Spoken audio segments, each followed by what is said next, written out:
नमस्कार साथियों, आप सभी का हमारे YouTube channel Sukhdev academy centre में हार्दिक स्वागत है।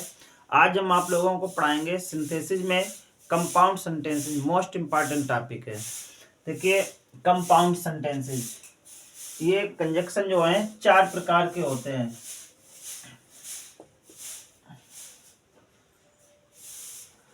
कंपाउंड सेंटेंसेस में देखिए दो स्वतंत्र वाक्यों को कंजक्शन के माध्यम से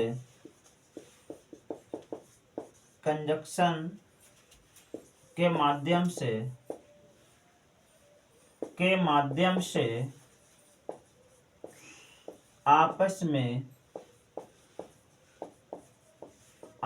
में जोड़ा जाता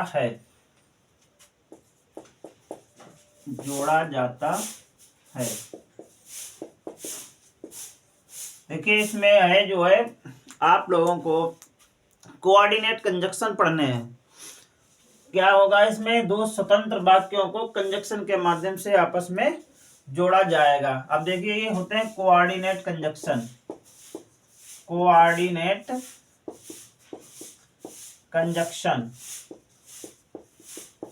कोऑर्डिनेट कंजक्शन होते हैं। अब देखिएगा, नंबर 1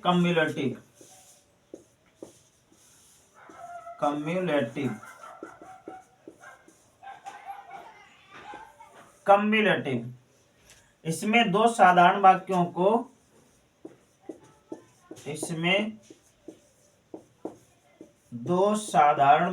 को आपस में जोड़ा जाता है।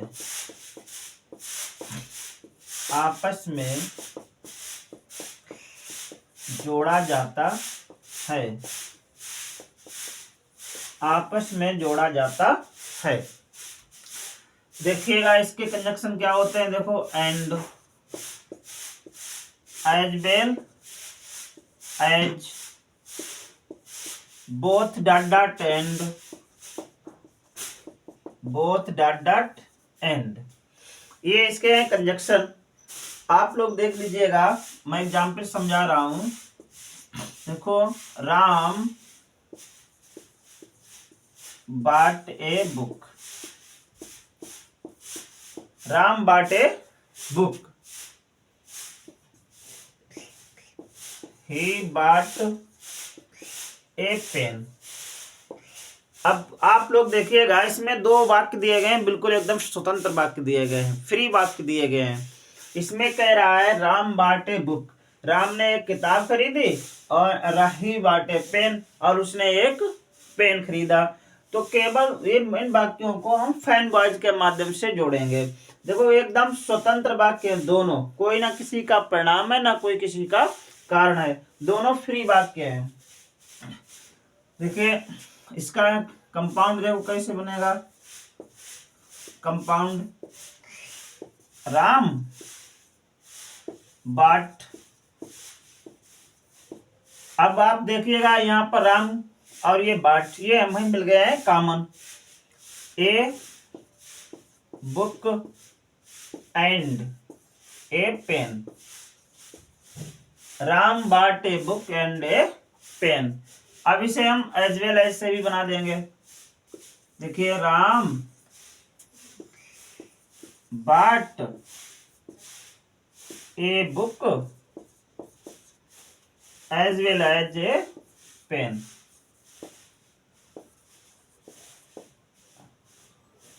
क्लियर हो रहा है? पढ़ते जाइए एकदम सरल तरीके से। अगला देखिए, राम बट नॉट ओनली, इसमें नॉट ओनली बट आल्सो भी आता है। Not only but also, not only a book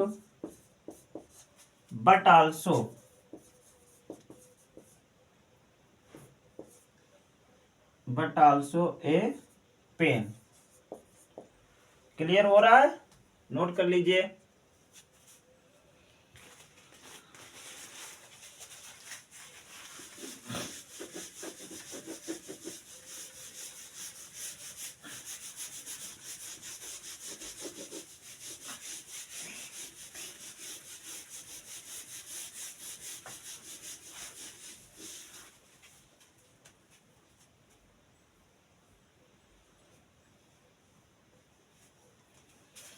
देखिए sentence,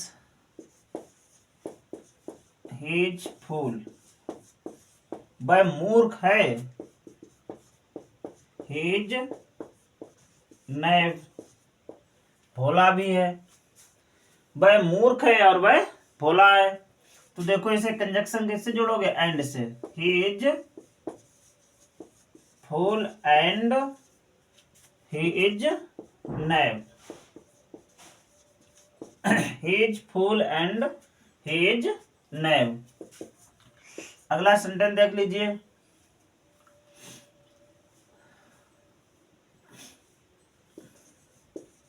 Ram bought a car. He bought a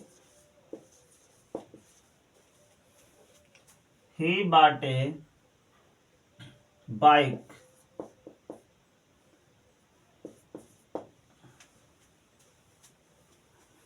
He bought a bike. देखिए राम ने एक कार खरीदी और एक बाइक खरीदी। Ram bought a car and a bike. Clear हो रहा है?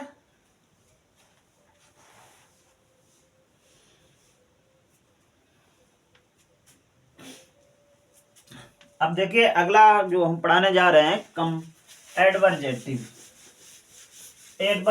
कंजक्शन। एडवर्जेटिव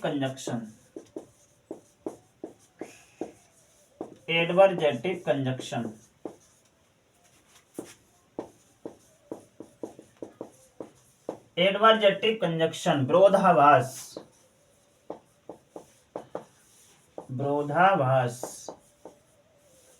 इसमें क्या मिलेगा? विरोधाभास मिलेगा। एक में कारण और एक में परिणाम मिलेगा। अब देखिए इसमें क्या होते हैं कंजक्शन? यट बट दो,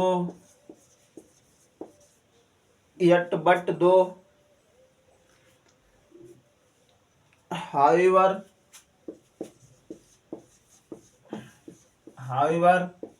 nevertheless, ये इसके हैं conjunction. yet, but, though, however, nevertheless, ये इसके कंजक्शन हैं। अब आप देखिए इसमें एक कारण मिलेगा, एक परिणाम मिलेगा। देखो राम वर्कड हार्ड, राम ने कठिन कार्य किया। विरोध मिल रहा है। ही failed in exam,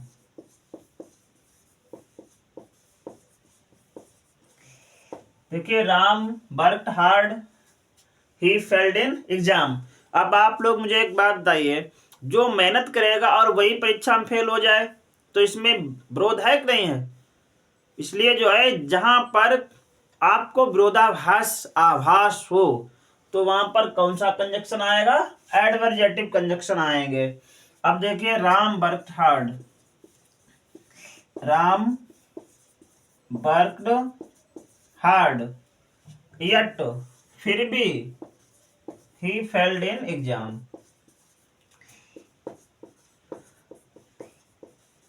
Ram worked hard,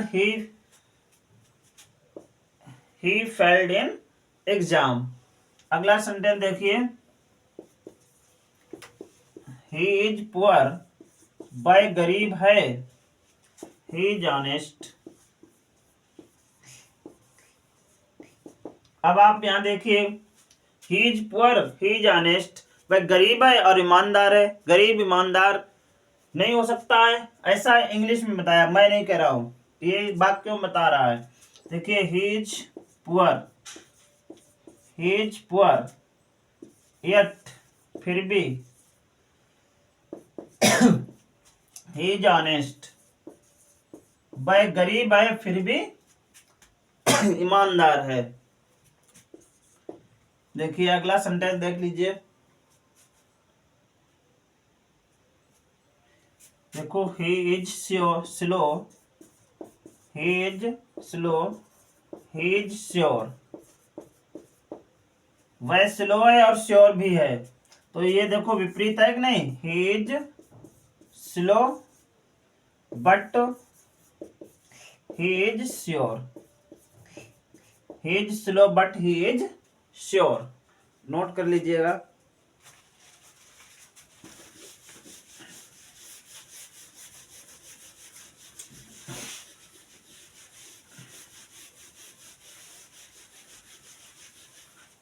देखिए अगला कंजक्शन आता है अल्टरनेटिव,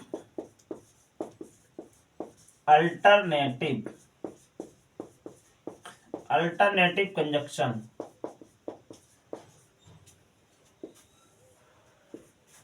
इसका प्रयोग दो वस्तुओं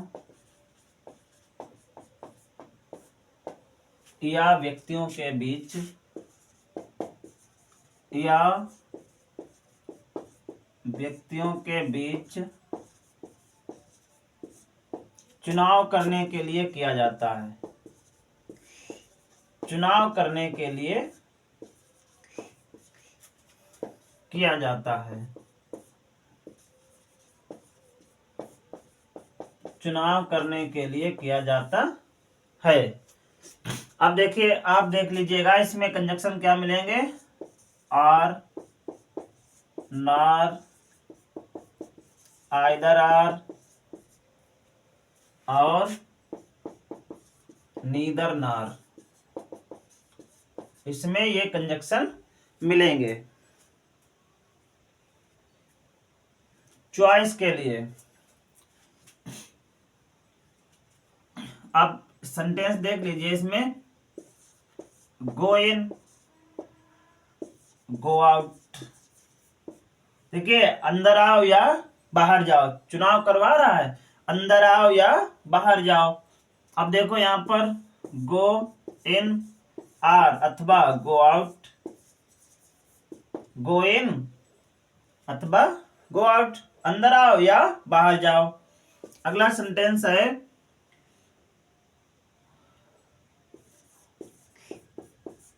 बाक हास्ट, जल्दी चलो, if you will miss the train, you will miss the train, जल्दी चलो नहीं तो क्या होगा, ट्रेन मिस हो जाएगी। इसमें चुनाव दे रहा है। अब देखिए कंजक्शन लगाओ इसमें, बाकास्ट or, you will miss the train, clear हो रहा है, you will miss the train, अन्यथा आप ट्रेन को मिस कर दोगे।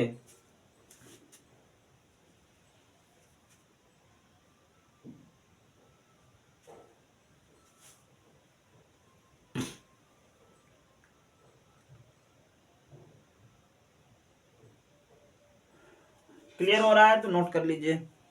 अगला कंजक्शन देखिए, एलेटिव कंजक्शन, परिणाम सूचक।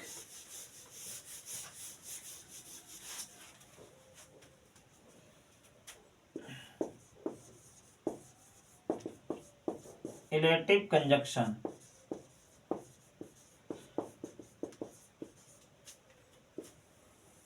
एलेटिव कंजक्शन।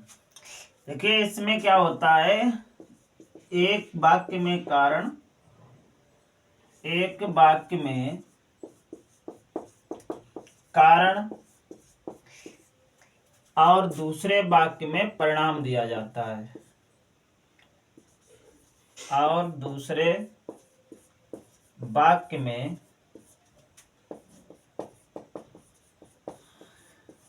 परिणाम दिया जाता है और दूसरे वाक्य में परिणाम दिया जाता है। अब देखो, he did not work hard, उसने कठिन परिश्रम नहीं किया। ही फेल्ड इन द एग्जाम, वह परीक्षा में फेल हो गया। यहां देखिएगा, ही डिड नॉट वर्क हार्ड, इसका एक में कारण मिल रहा है। कारण क्या है कि उसने कठिन परिश्रम नहीं किया। परिणाम क्या निकला है कि वह परीक्षा में फेल हो गया है। तो एक में कारण है और दूसरे में परिणाम है। तो हम कंजक्शन जो है इसमें क्या लगाएंगे, देखिए इसके कंजक्शन यहां लिखे दे रहा हूं, सो और देयरफॉर, सो और देयरफॉर, ये इसके कंजक्शन है। यहां पर देखिए, ही डिड नॉट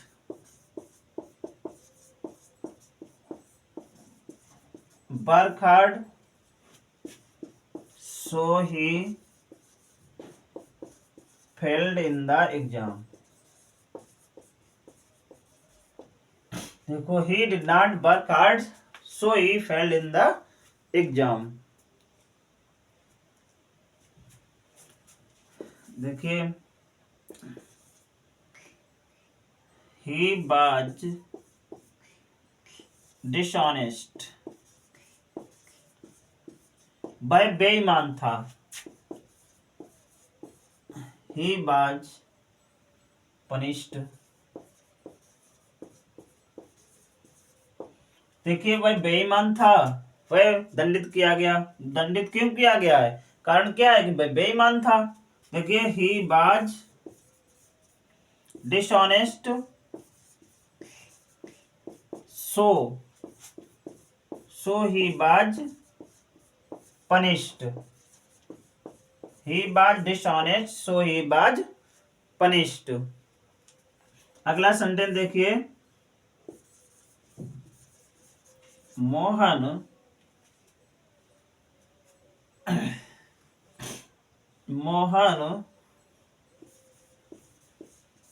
बाज, देखिए मोहन वर्कड हार्ड, मोहन ने कठिन काम किया। He passed in the exam, he passed in the exam. अब यहाँ पर देखिए, एग्जाम में पास होने का उसमें कारण क्या था कि कठिन परिश्रम किया। मोहन वर्कड हार्ड, मोहन ने कठिन परिश्रम किया। सो ही पास्ड इन द एग्जाम, इसलिए वह परीक्षा में पास हो गया है। अब शायद आप लोगों के समझ में आ गया होगा और आप लोग हमारे इस वीडियो को लाइक कीजिए, शेयर कीजिए और हमारे चैनल को सब्सक्राइब कर लीजिए। अगले दिन आपको अगली वीडियो में आपको कंजक्शन से संबंधित एक लॉन्ग और बेहतरीन प्रैक्टिस मिलेगी।